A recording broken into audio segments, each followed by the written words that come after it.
Hey guys and girls, what's up? আশা করি আপনারা সবাই ভালো আছেন, সুস্থ আছেন। গত কয়েকদিন আপনাদের সামনে আসিনি, একটা বিশেষ কারণেই আসিনি। আপনারা সবাই জানেন আমি বাংলাদেশি, আমার এই পেজটা বাংলাদেশি এবং আমার এই পেজে যারা ফলোয়ার রয়েছেন তাদের সিংহভাগই বাংলাদেশি।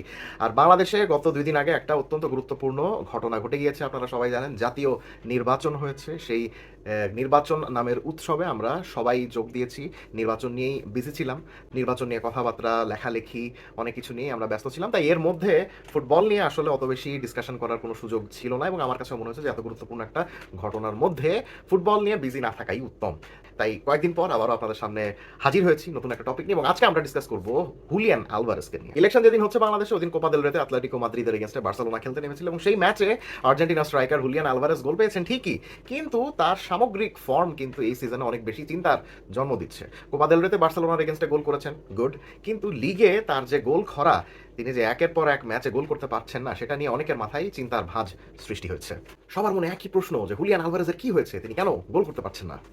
যে খেলোয়াড়টার এই মৌসুমে নিজেকে অ্যাটলেটিকো মাদ্রিদের মেইন ম্যান হিসেবে নিজেকে প্রতিষ্ঠিত করার কথা, রিয়াল মাদ্রিদের বিপক্ষে মৌসুমের শুরুতেই জোড়া গোল করে যে খেলোয়াড়টা তুখোড় ফর্মে থাকার ইঙ্গিত দিয়েছিলেন, সেই খেলোয়াড়টা গত কয়েক মাসে এভাবে গোল করতে ভুলে গেলেন কিভাবে, স্পেশালি স্প্যানিশ লা লিগায়। স্প্যানিশ লা লিগায় গত 16 ম্যাচ ধরে আলভারেজের কোনো গোল নাই, ওপেন প্লেতে কোনো গোল নাই। সেই নভেম্বর মাসের প্রথম দিনে সেভিয়ার বিপক্ষে পেনাল্টি থেকে যে একটা গোল করেছিলেন, এরপর থেকে লিগা আলভারেজের কোনো গোল নাই। চ্যাম্পিয়ন্স লিগের রেকর্ডটা একটু ভদ্রস্থ, কিন্তু লা লিগায় একদম যাচ্ছে তাই অবস্থা। কিন্তু বিভিন্ন ট্রান্সফার রিলেটেড নিউজে বার্সেলোনা এবং আর্সেনালের সঙ্গে আলভারেজের নাম জড়িয়ে যেভাবে তাকে 100 মিলিয়ন পাউন্ডের সম্ভাব্য ট্রান্সফার ধরা হচ্ছে, সেগুলো শুনলে মনে হয় না জানি কত দুর্দান্ত ফর্মেই না রয়েছেন আলভারেজ। কিন্তু এই আর্জেন্টাইন স্ট্রাইকারের খেলা দেখলে মনে হয় যে আসলে কি দুরবস্থা তার। রিয়াল বেতিসের বিপক্ষে সর্বশেষ লা লিগার ম্যাচেই হাফ টাইমে আলভারেজকে সাবস্টিটিউট করেছিলেন আতলেটিকোর কোচ ডিয়েগো সিমিওনে। বুঝুন কিরকম দুরবস্থা তার। ব্যাপারটা নিঃসন্দেহে আর্জেন্টিনার জন্য অনেক বড় চিন্তার, বিকজ তিনি তো আর্জেন্টিনার one of the main strikers যদি এভাবে গোল খরায় থাকে, তাহলে বিশ্বকাপ ধরে রাখার যে মিশন, সেই মিশন নিয়ে আর্জেন্টাইন সমর্থকরা অনেক বেশি চিন্তায় পড়বেন, এটাই স্বাভাবিক।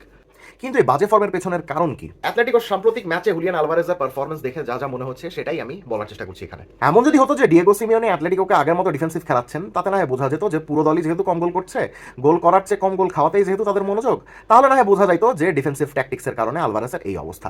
কিন্তু আমরা দেখছি বেশ কয়েক মৌসুম ধরেই ধীরে ধীরে দমবন্ধ ডিফেন্সিভ ট্যাকটিক্স থেকে সরে আসছেন Diego Simeone. Defensive minded physical খেলোয়াড় কেনা বাদ দিয়ে আস্তে আস্তে টেকনিক্যাল খেলোয়াড় কেনার দিকে ঝুঁকছেন তিনি। আলভারেজকে কেনাই যার সবচেয়ে বড় প্রমাণ। এমনকি আলভারেজের স্ট্রাইক পার্টনার আলেকজান্ডার সোরলথ, তিনি কিন্তু এই একই টাইম লাইনে বেশ ভালোই গোল করছেন। শেষ 9 ম্যাচে 5 গোল করেছেন তিনি। তাহলে যে একই সিস্টেমে সরলথ গোল পাচ্ছেন, ওই একই সিস্টেমে আলভারেজ কেন গোল পাচ্ছেন না? স্ট্রাইক পার্টনারশিপ বানানোর ক্ষেত্রে ডিয়েগো সিমিওনের কোনো জুড়ি নেই। আগেও দেখেছি রাদামেল ফালকাওয়ের সঙ্গে ডিয়েগো কস্টার সঙ্গে ডেভিড ভিয়া, আতোয়ান গ্রিজমানের সঙ্গে মারিও মানজুকিচ, লুইস সুয়ারেজের সঙ্গে আনহেল কোরেয়া। ডিয়েগো সিমিওনের অ্যাটলেটিকো মাদ্রিদ টেনিয়রে অনেক সফল স্ট্রাইক পার্টনারশিপই আমরা দেখেছি।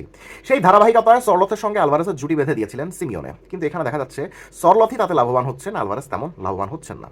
আলভারেজ যে লাভবান হচ্ছেন না, এটার পেছনে দোষ কিন্তু দুইজনেরই। 4-4-2 ফরমেশনের Sorloth main, number 9 Alvarez secondary striker. Strike পার্টনারশিপে দুজনের যেমন কম্বিনেশন থাকা দরকার, তেমনটা দেখা যাচ্ছে না। খোলা চোখে দুজনের পার্টনারশিপ দেখে যে জিনিসটা মনে হয়, বল পাওয়ার সাথে সাথে আলভারেজের মূল উদ্দেশ্যই থাকে সরলথের দিকে বলটা পাঠানোর। সরলথ বল পেয়েই শট করেন, পাস ব্যাক তেমন কিন্তু করেন না। আর এই মৌসুমে শট মেরে বেশ ভালোই সফল সরলথ।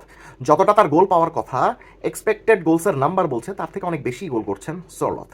ওইদিকে আলভারেজের অবস্থা তথৈবচ। এমনিতেই পাসিংয়ের দিক দিয়ে সরলথের সঙ্গে কম্বিনেশন তেমন হয় না, তাও শট করার সামান্য সুযোগ পেলেও শট মারতে তিনি ভুল করেন না। কিন্তু সেই শটের কোয়ালিটি হয় বেশ বাজে। ম্যাক্সিমাম শটই অন টার্গেটে থাকছে না আলভারেজের। লা লিগায় শেষ 10টা ম্যাচ দেখে এমনটাই মনে হলো। আবার নিকো গনজালেস, আলেক্স বায়না, থিয়াগো আলমাদা, গিলিয়ানো সিমিওনে সব খেলোয়াড়রা যখন ক্রস বেসড ফুটবল খেলার চেষ্টা করেন, তখন সেই ক্রসের লক্ষ্য থাকে বক্সের মধ্যে থাকা আলেকজান্ডার সরলথ। আলভারেজের দিকে অত বেশি ক্রস পাঠানোর চেষ্টা করেন না তারা।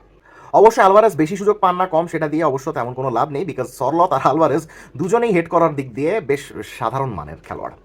আবার সরলথের জন্য আলভারেজ যেহেতু পেছনে খেলছেন, এই পেছনে খেলতে গিয়ে তাকে দৌড়াতে হচ্ছে অনেক বেশি।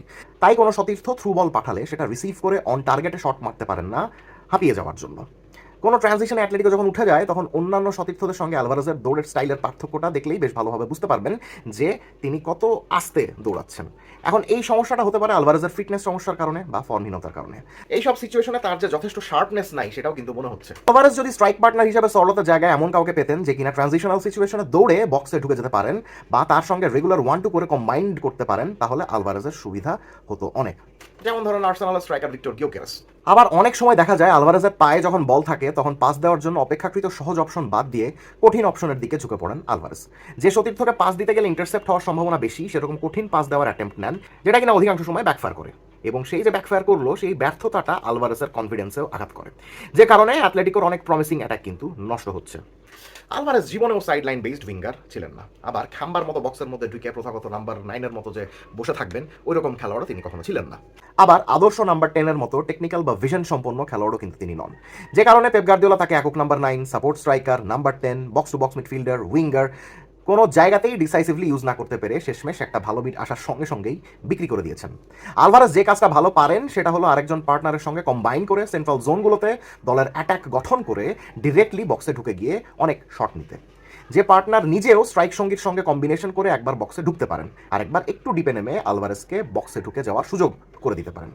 যে কারণে দেখবেন আন্তোয়ান গ্রিজম্যান যখন খেলেন তার সঙ্গে আলভারেজের কিন্তু কম্বিনেশনটা মোটামুটি বেশ ভালো হয়।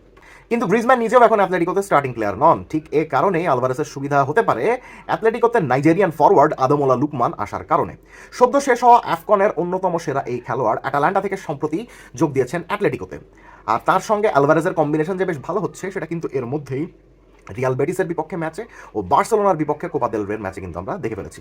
এখন দেখা যাক আদেমোলা লুকমান বিশ্বকাপের আগে হুলিয়ান আলভারেজকে গোল স্কোরিং ফর্মে ফিরিয়ে আনতে পারেন কিনা। কমেন্ট সেকশনে জানিয়ে দিবেন আপনার কাছে কি মনে হচ্ছে যে হুলিয়ান আলভারেজ লিগে গোল করতে পারছেন না, এটার পেছনে কারণ কি। Let's have a discussion.